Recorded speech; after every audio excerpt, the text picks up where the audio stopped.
When I was in University of Saskatchewan as an undergraduate student, I was involved in a group project like many of you have been involved, and our study was gender.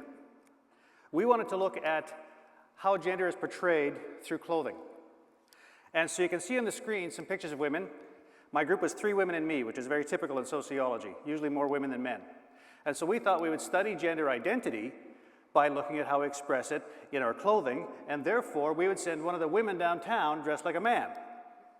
Until we began to realize this happens every day in business world, where in fact women often have to dress like men to get respect. So the group got together, and one of the women said, well, you know, my grandmother has a dress that might fit Byrad. Maybe he should go downtown. Now this is not her grandmother, it's a reasonable facsimile, and this is not the dress, it's a reasonable facsimile.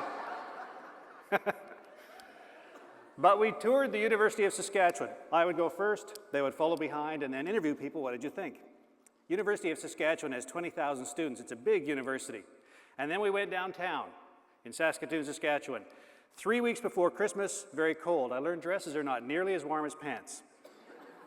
I also learned dresses don't have pockets. As a man, I'm used to putting my hands in my pockets, especially when I get nervous. But every time I did that, they would slip off, and I found myself just sort of incidentally slipping into poses that are often very typically related with women.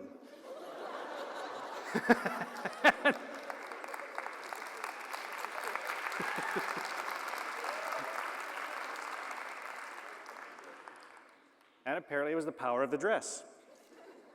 Fashion students can relate. I also learned you get in and out of a vehicle very differently. With pants, you open the door, step in, boom, shut the door. Step out, boom, shut the door.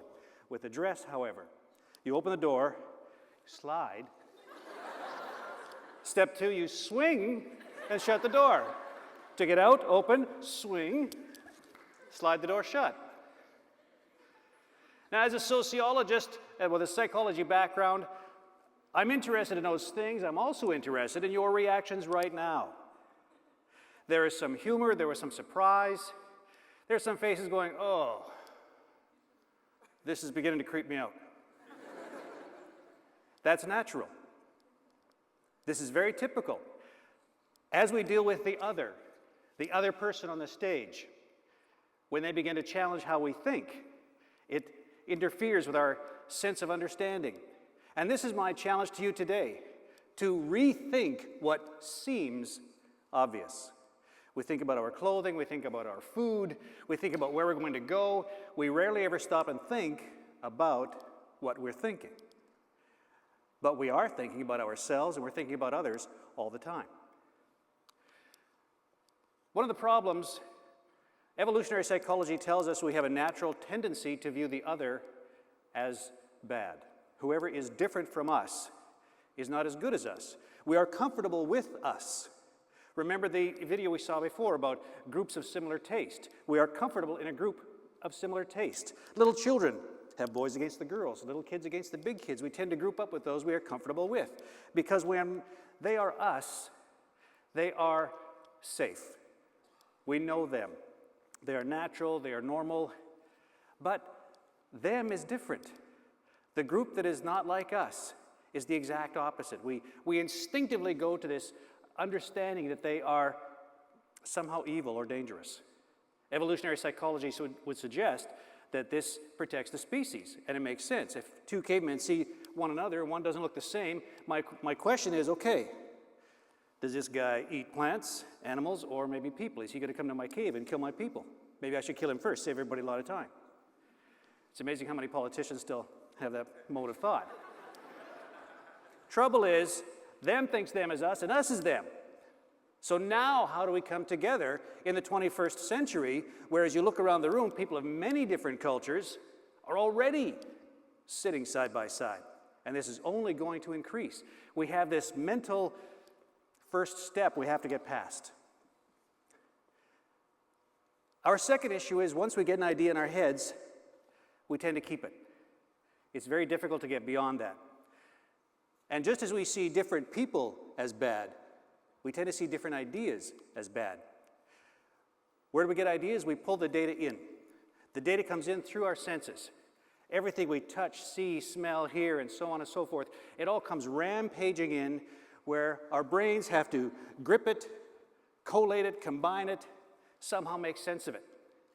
But as we do that, each and every one of us have unique, very different lives. And so what is important to me at this particular point in time is not necessarily as important to you at this particular point in time. And so each of us develop very unique understandings. We remember some things, we focus on some things, and we forget others. We literally develop our understanding of reality in our heads. And because each of us has a slightly different understanding of reality in our heads, each of us has literally a different reality. Because what's in your head is what's real for you. If you've ever had a conversation where you both said the same words and you both walked away and you both had radically different ideas over what just happened in that conversation, this might be one explanation. This is not done alone. We interact with others. We have to have some kind of an idea, or we can never have a society. So we have to have some idea that we all embrace, and typically a series of ideas. We will build our constructions of reality with minor variations, usually. Some people suggest the real definition of insanity is simply a construction of reality that everybody else disagrees with. Does not say it's wrong, it's just different. But we fit together, we maintain our constructions of reality, and we work very diligently to do that. We support them. But they're fragile, and you and I instinctively know that.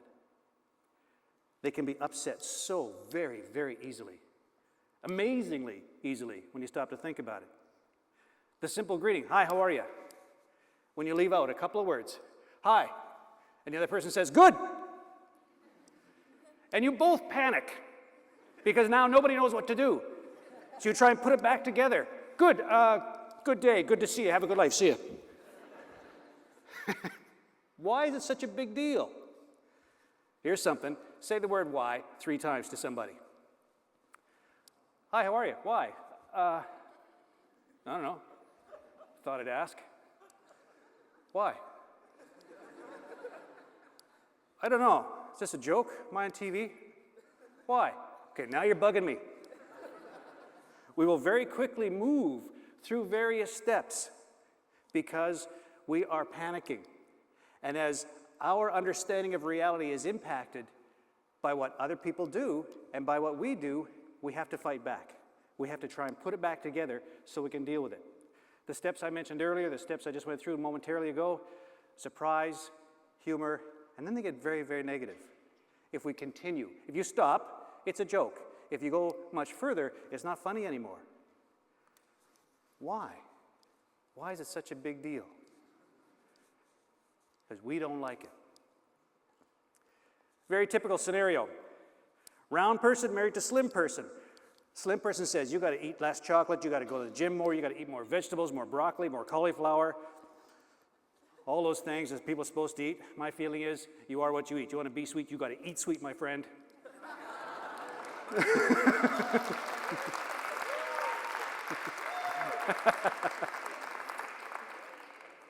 Here's what happens. Big person loses weight. Little person says, "Oh, honey, you've worked so hard. You've been doing so well. Have a couple of candies. I know you love these." They don't recognize themselves what they're doing. They mean well. Interpretive sociology would suggest the reason they are doing this is because their definition of reality says, "I'm the slim one. But you cannot be the slim one if the other one is not the round one. You must make this one round or you're not slim." And what we've seen happen more than once is if the round one gets slim and stays slim, slim one will divorce and go find another round one. And then say things like, "You got to quit that chocolate, you got to go to the gym more, you got to work out." It seems silly, but it's our construction of reality, because when you change you change how I see you. And because how I see you fits together with how I see me, then that changes how I see me. If I don't know who you are anymore, I don't know who I am. And that's a deep existential fear.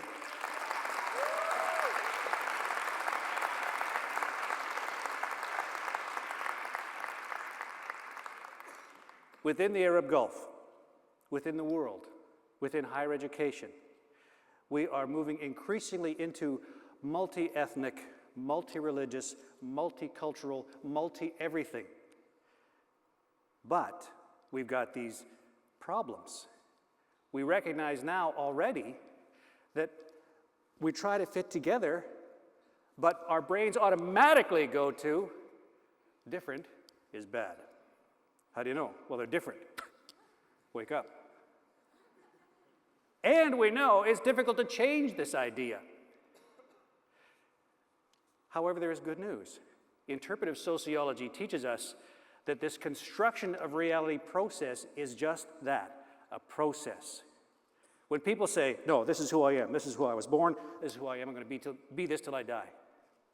Well, what I would suggest to you is, this is who you are at this second in time right now, but every second we continue constructing, we continue building, and you can grow and you can move and you can shift, like the sands running down the dunes. The dunes look impermeable, but when you look closely, you see the wind always moves the sand, and over time they can move a lot.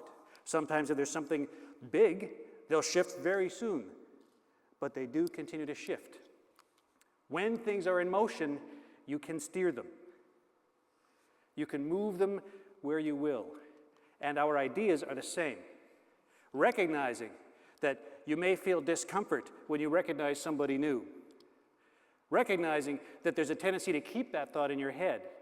That's 2 steps. Step 3, recognize it's all part of the process. Don't let it blow you out of the water. It's fine. It's mental inertia. Getting up off the modulus is physical inertia. It's not easy, but when you get up, then you can walk around and life is exciting. Same thing with new ideas. It's inertia. That's all. We can get together, we can embrace one another, we can live an exciting life. And before I leave, I'd like to share one more suggestion for you as you begin to challenge some of your thoughts. There's an old saying in Canada, where, by the way, many of us do believe water should be a human right.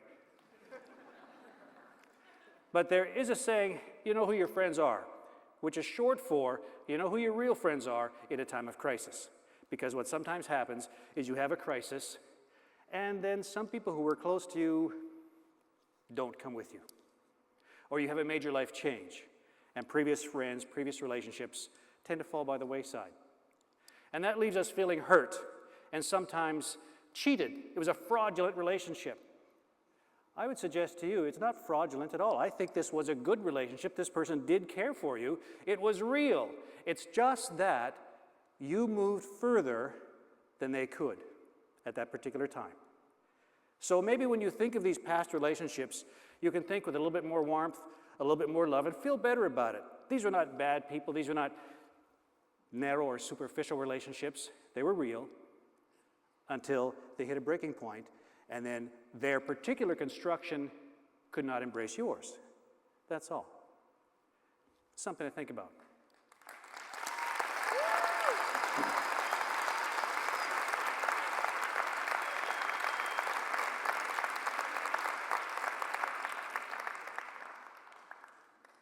I can tell by this enthusiastic response, by listening to you, by knowing many of you as I do, that as we move forward into the 21st century, deeper in the 21st century, as we embrace more cultures, more identities, as we rearrange our own identities in this alchemical soup, we don't know where we're going. I know you're in charge, and I am completely confident in you. Thank you very much.